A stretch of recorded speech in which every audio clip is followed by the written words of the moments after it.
annonceurs, chefs d'entreprise et autres.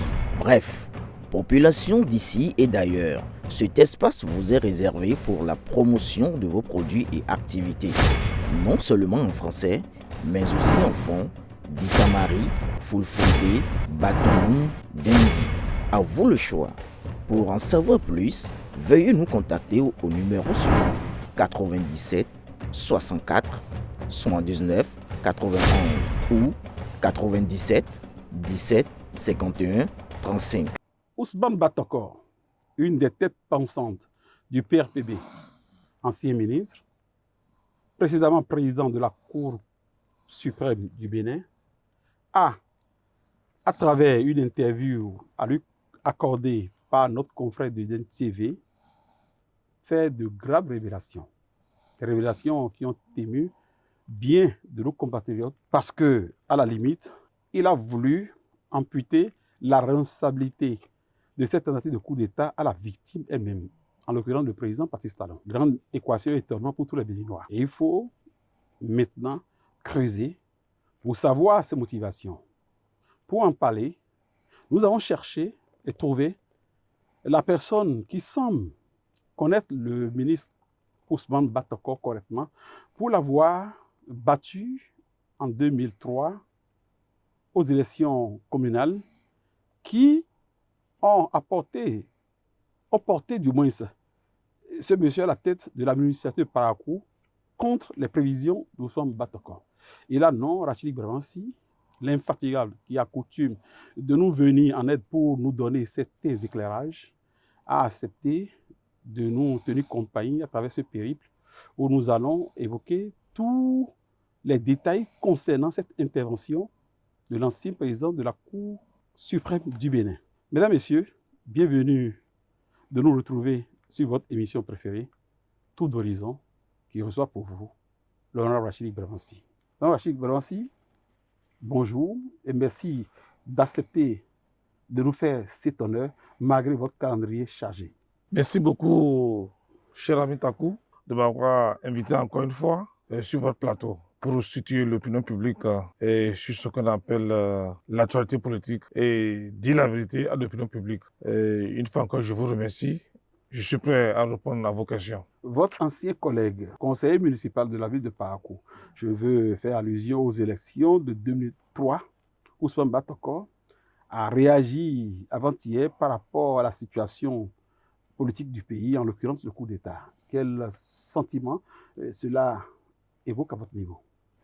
Bon, je l'ai dit, M. Takou, je l'ai dit la dernière fois que je ne vais jamais violer le principe de la présomption d'innocence, qui est notre colonne vertébrale, qui est le principe cardinal de notre Constitution. Et parce que la Constitution béninoise est claire, tout individu accusé d'un acte délictuel est présumé innocent jusqu'à ce que sa culpabilité soit établie par une juridiction compétente. Mais en tant que leader politique, en tant qu'animateur de la vie politique, nous avons l'obligation politique, en tant que républicains, de condamner toute tentative de coup d'État. Ça, c'est le principe élémentaire en sciences politiques. Même les étudiants en première année de Sciences Po savent que dans une démocratie plurielle, quand il y a tentative de coup d'État, tout démocrate ou républicain, la première action, c'est de condamner et de décourager toute tentative de coup d'État et tout ce qui est remise en cause de notre droit fondamental, de notre démocratie. Et c'est ce que nous avons fait. En tant qu'acteurs politiques, nous n'avons pas la compétence juridique de condamner ce qui pèse la tentative de putsch. Il revient à la justice de faire son droit. Mais nous, en tant qu'acteurs politiques, nous avons le droit de condamner toute tentative de coup d'État. Ne pas le faire fera preuve de la myopie politique, de complicité directement ou indirectement. Maintenant, je reviens par rapport à notre grand frère Ousmane Batokor. Je le remercie pour son aveu de culpabilité, pour son aveu de trahison, parce qu'il a été clair en disant que lorsqu'il était ministre, il prenait la décision sans l'autorisation de mon cher papa, le président Mathieu Kérékou. Et à son âme. Paix à son âme. Donc, c'est un aveu de trahison. Vous n'êtes pas le président de la République. Vous n'avez jamais été élu président de la République. Et vous prenez la décision sans se référer au chef suprême des armées, au chef du gouvernement, au président de la République. Donc, vous pouvez constater avec nous que tout ce qui avait comme dérapage, comme erreur pendant la gestion du pays par le président Mathieu Kérékou et le président Batoko vient d'avouer qu'il était complice, qu'il était coupable de la mauvaise gouvernance. Et c'est ce qu'il veut. Et c'est pour cette raison qu'il en veut au président Patrice Talon, qui est un homme de rigueur et qui ne veut pas s'amuser avec le bien public et qui veut diriger autrement le pays. Alors, le comportement du président Batoko est synonyme et comparable à ce qu'on appelle de mercenariat intellectuel, pour ne pas dire mercenariat politique. Il fait de la ruse lésicale. Ça, je ne vous mens pas. Voilà un monsieur qui a été ministre à l'âge de 25 ans. Un monsieur qui a passé tout son temps à jouir des privilèges de l'État. Pour la première fois qu'il a tenté de se faire élire maire de la ville de Parakou, et qui vous souviennent, revisiter l'histoire. Nous l'avons battu. Il a échoué lamentablement. Et sur les 25 conseillers, il a eu à peine 3. Oui, on a donc, c'est la preuve que ce monsieur, en réalité, il en veut au président de la République pour plusieurs raisons. Et je suis prêt à revenir pour vous donner les détails et pourquoi il s'en prend au gouvernement actuel. Non, on a député, il a juste dit ne pas reconnaître l'évidence de cette tentative de coup d'État. C'est tout ce qu'il a dit. Après, il n'a plus rien ajouté. Selon lui, c'est qu'il n'y a pas en fait une affaire de coup d'État. Je pense que le président Batoko n'a pas le courage de dire ce qu'il veut dire. Qu'est-ce qu'il voulait dire alors, monsieur? Ce qu'il veut dire, il veut amuser la galerie. Et il fait des insinuations pour montrer à l'opinion publique, en réalité, qu'il n'y a pas de tentative de coup d'État. Donc c'est clair. Nous parlons tous français. Et je pense qu'il ne sert à rien de vouloir, dans des insinuations, vouloir manipuler le peuple béninois. Je vous ai dit quelque chose, M. Takou. M. Batoko ne peut jamais aimer le système actuel. Pourquoi? Parce que, vous savez, lorsqu'il gérait la Cour suprême, il a fait des malversations financières. Est-ce qu'il y a eu un audit Je vous dis, il sait, c'est pour anticiper, c'est pour préparer l'opinion publique à masquer la malversation financière au niveau de la Cour suprême et qu'il a voulu créer de litiges pour montrer en réalité, parce qu'au cas où les gens vont commencer par le poursuivre, il veut, comment dirais-je, s'endosser sur le fait qu'il a critiqué le gouvernement. Donc, c'est une stratégie d'anticipation pour masquer la mauvaise gouvernance, la mauvaise gestion financière. L'autre chose, ce que vous ne savez pas, le président Batoko, c'est un gars qui a des ambitions démesurées. Et voilà un monsieur qui voulait avoir les mêmes avantages juridiques que les anciens chefs d'État.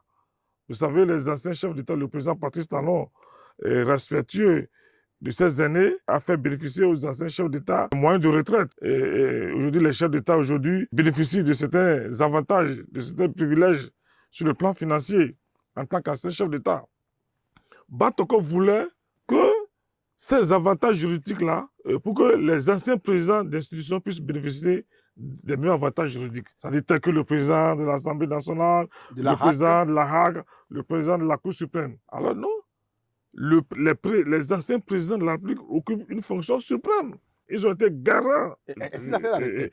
C'est l'institution de la République. Oui, on a député. Est-ce qu'il a fait une requête dans ce sens? Il a fait plusieurs requêtes dans ce sens-là. Et je sais de quoi je parle. Et vous savez, moi, quand vous entendez quelque chose, soyez sûr que je dis la vérité. Si Batoko n'est pas d'accord, il peut aller se plaindre. Il peut me traduire devant la justice, je vais répondre. Donc, ce que moi je vous dis, c'est la vérité. Il en veut au président de la République pour ces raisons-là. Pourtant, il disait... C'est pour des raisons inavouées, inavouables. Oui, c'est pour des raisons personnelles. Il disait dans son interview qu'il est un ami de plus de 40 ans du chef de l'État. Un ami de 40 ans se permet de dire, excusez-moi, ces conneries. Ce n'est pas digne de lui. Ce n'est pas digne de quelqu'un qui a été président d'une institution. Même s'il y a des problèmes, la courtoisie politique, l'honnêteté intellectuelle voudrait qu'il se rapproche de celui qui a été son chef. Parce que le président de la République actuel a été le chef du président Batoko en tant que président d'institution. Donc, je pense que la courtoisie politique, et comme lui-même l'a dit, il m'appelait Foufou Yenton. Lui-même l'appelait Novi Yenton. Donc, alors, dans le cadre de confraternité, je pense que quand même, il pouvait s'approcher du président de la République. Il a dit tout dans la même interview qu'il a fait 1000 tentatives pour avoir le privilège d'être reçu et que le président Talon ne lui a jamais accordé ce privilège. Ça ne ressemble pas au président Talon. Ce que moi je vous dis là, ça ne ressemble pas. Le président, je vous dis quelque chose, je vous fais une confidence, Takou. Vous savez pourquoi le président Batoko en veut à partir de Talon? Le mot est trop fort. Hein? Non, moi, il a envie au président Talon. Moi, je sais de quoi je parle. Le frère Onvi, Steve Amoussou, que vous appelez le frère Onvi, et après la mort prématurée de son papa, c'est le président Batoko qui les a adoptés comme fils. Et c'est le même président Batoko qui les a éduqués. Mais il les a mal éduqués. L'éducation de frère Onvi n'était pas une priorité. Ce qui était une priorité, c'est la maman de... Excusez-moi, c'est la maman de frère Onvi qui était une priorité pour mon grand frère Batoko. Alors pourquoi vous dites qu'il n'a pas bien éduqué? Non, parce que la priorité, c'était la priorité, c'était la belle. Parce que la dame était très... Excusez-moi, elle était bien. Donc, la priorité pour... On a député que monsieur Batoko, pardon, est le père adoptif de Steve Amoussou. Batoko était le père et est le père adoptif de Steve Amoussou. C'est lui qui les a élevés. Autrement dit, il était au courant. Autrement dit, tous les bêtises que faisait Steve Amoussou, et les dénonciations sans base juridique pour tirer à bleu rouge sur le système, Batoko ne peut pas dire qu'il n'est pas au courant. Mais il en veut au système actuel depuis l'arrestation de Steve Amoussou. C'est pour toutes ces raisons qu'il en veut au président de la République. Ça, moi, je vous dis la vérité. Et je sais de quoi je parle. Si c'est faux, il quand me traduire devant la justice. Nous allons répondre. On se connaît. Le président Batoko et moi, on se connaît. On s'est déjà affronté en 2003. J'avais décidé de ne plus l'affronter. Est-ce que quelqu'un savait qu'il était ce père adoptif? Mais je dis secret. Je sais de quoi je parle. Il est le père adoptif de Steve Amoussou. Tout ce que Steve Amoussou faisait, Batoko était au courant. Là, c'est suffisamment grave. Non, je le dis, je l'affirme et j'assume. Je le dis haut et fort et je l'affirme que Batoko est le père adoptif de Steve Amoussou. Parce que il y a la mère de Steve est amie à Batoko. Ça, je vous dis la vérité. Moi, je vous dis. Ami. Quand on dit ami, de toutes les façons, ça regroupe beaucoup de lexiques. C'est à vous de juger. Encore, je vous ai dit la vérité qu'il y a des liens plus forts entre la maman et Steve. Entre la maman et Batoko. Batoko est le père adoptif de Steve Amoussou. Ça, je vous dis la vérité. Alors, l'autre chose que moi, que j'essaie de défendre, parce que j'ai écouté également le président Batoko qui parlait, comment dirais-je, de vagues incertitudes faisant allusion à la situation sociopolitique. Alors, moi, je dis, arrêtez, ce monsieur ne connaît pas le pays. Il fait semblant de connaître le pays, mais en réalité, il ne connaît pas le pays. Parce que quand on parle de vagues incertitudes, mais depuis l'arrivée de la rupture, depuis le pouvoir de la rupture, nous avons organisé souvent les élections. À l'heure où nous parlons, nous savons que l'élection générale, c'est en 2026. Et aujourd'hui, le président de la République ne convoque plus le corps électoral. Donc aujourd'hui, c'est clair. Donc, on ne peut pas parler de vagues incertitudes. Quant à l'organisation effective des élections. Quant aux organisations effectives des élections. Bon, nous avons toujours organisé les élections. Nous avons un calendrier électoral. Bon, alors, non, moi, je vous parle en tant qu'ancien parlementaire. J'ai légiféré pendant 20 ans. Donc, aujourd'hui, là, le calendrier électoral est connu au Bénin. Donc, ce qu'il dit là n'a pas de sens, ça n'a pas de base. Donc, c'est de la haine. C'est de la haine. Et je ne suis plus aux affaires.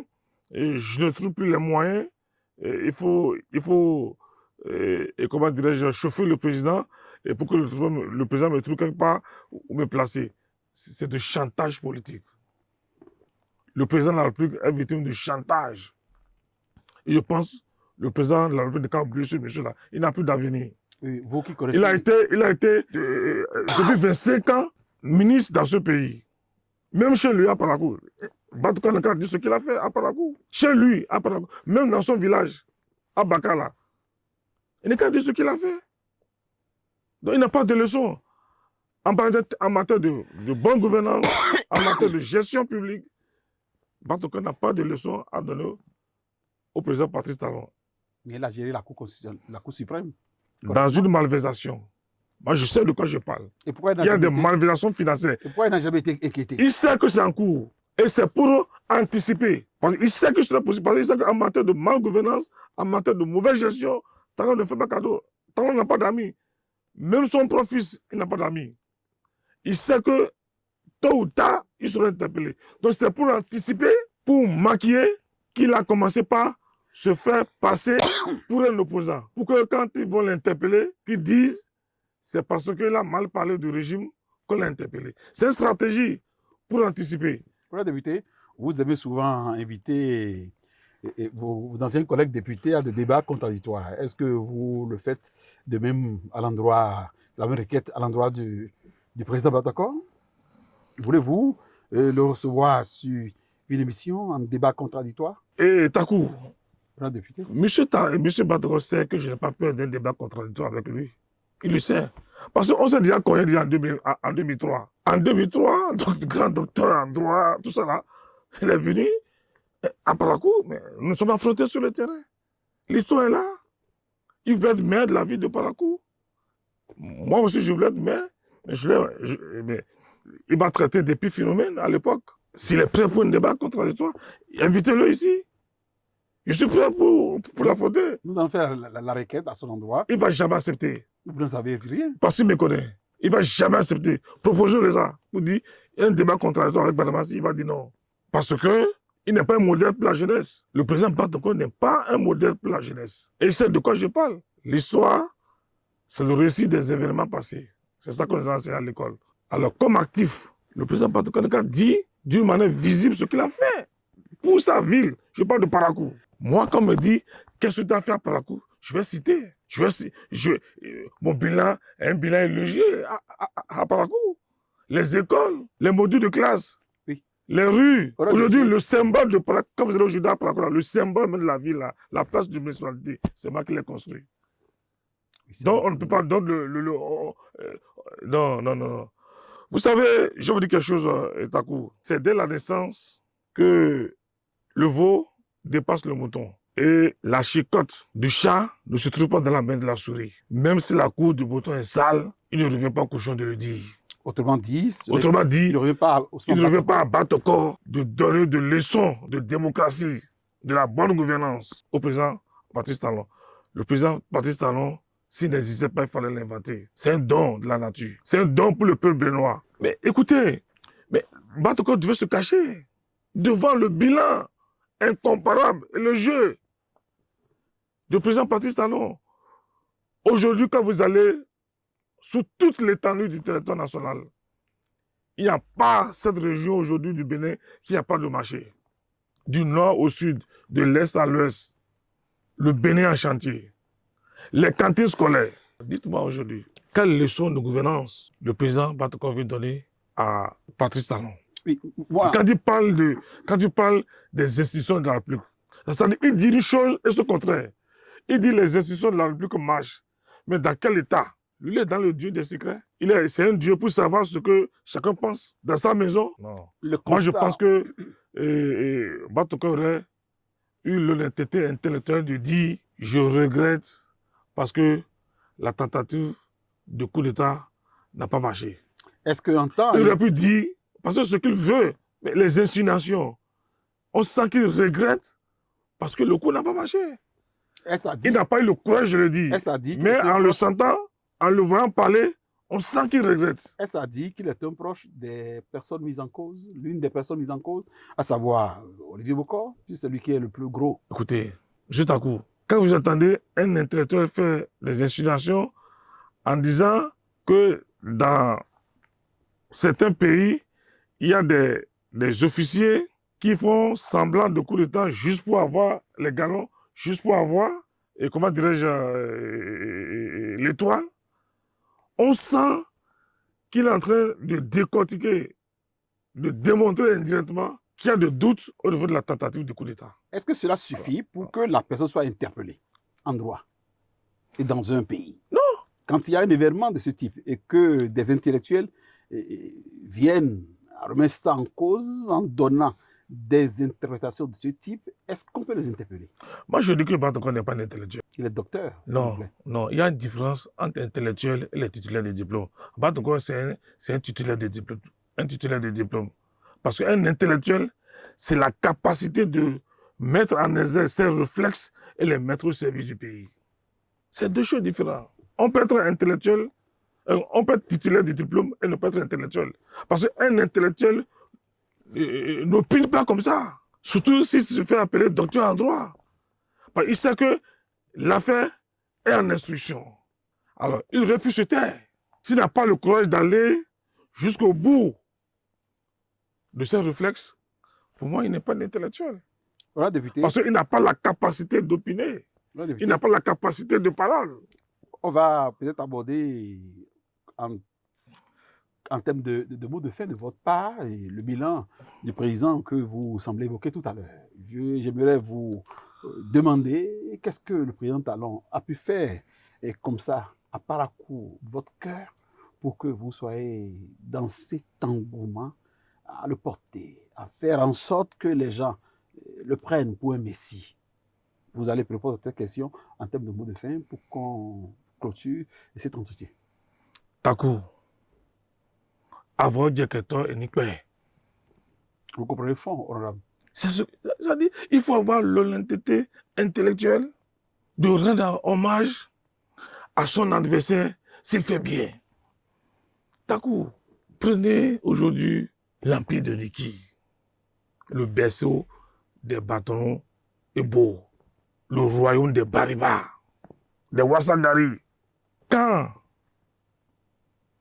quelqu'un qui n'est pas de cette région, c'est vrai, le Bénin est indivisible, mais nous venons de quelque part. Que ce soit un talon, après plus de 40 ans de règne, qui va construire l'empire de Niki. L'empire de Niki va jusqu'au Nigeria, hein, jusqu'au Ghana. C'est la fierté des Bariba. Que ce soit un gars comme Talon, le président Talon, que ce soit lui qui bâtisse l'empire de Niki. Vous ne pensez pas que c'est une honte? C'est ça qui gêne les cadres originaires de ce département. Et c'est pour cette raison qu'il faut finir avec Talon. C'est une honte. Que ce soit quelqu'un, un étranger, qui veut construire la maison de la famille Takou, alors que Takou est là, mais ce n'est pas une honte. C'est ça la réalité. D'où vient ce monsieur qu'on appelle Talon? Et c'est lui qui vient reconstruire nos valeurs, notre culture. Ça fait honte. Et aller sur le terrain, moi je suis sur le terrain en permanence. Et c'est ce que disent les gens, les populations sont fâchées. Après 40 ans de règne, que ce soit ceux-là que vous appelez allogènes, qui vient construire votre région. C'est ce qu'on reproche au président Talonsa. Mais prenez la route Ndali, Niki, Chikadou, qu'on appelle la route impériale. Une route qui était dans une impraticabilité notoire. Une route complètement gâtée que le président Patrice Talon reprend en main. Ça là, ça gêne. C'est une honte. Moi, j'ai été maire de la ville de Parakou. À mon temps, j'ai fait ce que quelqu'un n'a jamais fait à Parakou. Et le président Talon est en train de mettre le paquet. Le projet asphaltage, 52 milliards de francs CFA. Quand vous prenez Takou, avant l'avènement de la rupture, depuis 1960, Parakou a seulement bénéficié de la traversée de Parakou. Contournement. Quand on parle de traversée, quand on parle de contournement, ce ne sont pas des routes qui impactent les quartiers, les 58 quartiers de Parakou. Ça contourne Parakou. Mais c'est la première fois dans l'histoire qu'un président qu'on appelle Patrice Talon essaie d'asphalter la ville de Parakou à hauteur de 52 milliards. Et les 52 milliards prennent en compte les rues, les ruelles de Parakou. Ça agit directement sur la population de Parakou. Deuxièmement, il y a un projet de plus de 20 milliards de collecteurs.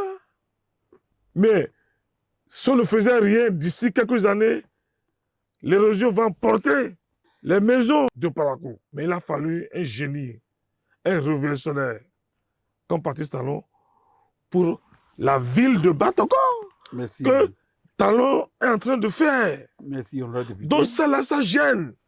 Alors moi je pense au nom de l'honnêteté intellectuelle. Le président Batoko doit s'incliner devant l'histoire. Il doit s'incliner devant un homme de développement qui est Patrice Talon. Pour le dire au moins, Novi Yenton. Parce qu'il a dit, il m'appelait Fofo Yenton. Il a dit, Novi Yenton. Merci beaucoup. Tu as reçu là où nous avons échoué. Merci. Merci, honorable député. Merci, chers téléspectateurs, de nous avoir suivis durant ce périple au cours duquel, vous l'aurez compris, l'honorable député Rachid Bramassi a justifié les motivations de Ousmane Batoko quant à sa position contre le président de la République dans son explication de la tentative du coup d'État. Le député a évoqué un certain lien de parenté entre le soi-disant frère Ouvi, Sylvain Moussou, aujourd'hui en difficulté, avec le président Batoko, et cela, selon lui, pourrait expliquer sa colère à l'encontre du président Talon et aussi ayant, selon tout le député, mal géré financièrement la Cour suprême et qu'à tout moment, il pourrait être inquiété, eh bien, selon tout le député, il a voulu prendre cette posture de méfiance à l'encontre du chef de l'État pour justifier au moment venu qu'il est l'objet d'un harcèlement de la part du régime en place. Voilà résumé la position de l'honorable député par rapport à l'intervention de l'ancien président de la Cour suprême, Ousmane Batoko. Et n'oubliez pas, M. Takou, Oui. n'oubliez pas le débat contradictoire. Parce que, je l'ai dit haut et fort, il en veut au président Talon à cause de frère Ouvi. Parce que pour lui, le président Talon n'a pas le droit de poursuivre le frère Ouvi. Parce que la maman de frère Ouvi est une amie du président Batoko. C'est clair. Donc j'ai été clair. Les téléspectateurs vous ont suivi, honorable député. Voilà. S'il n'est pas d'accord, je veux un débat contradictoire. Vous l'aurez, honorable député, et merci, chers téléspectateurs. L'honorable l'a rappelé, il veut un débat contradictoire avec le président Batoko. Nous espérons que dès que nous allons orienter la requête à son niveau, qu'il soit disponible pour nous aider à éclairer la lanterne de nos compatriotes. Et merci de nous avoir suivis et portez-vous bien. À très bientôt.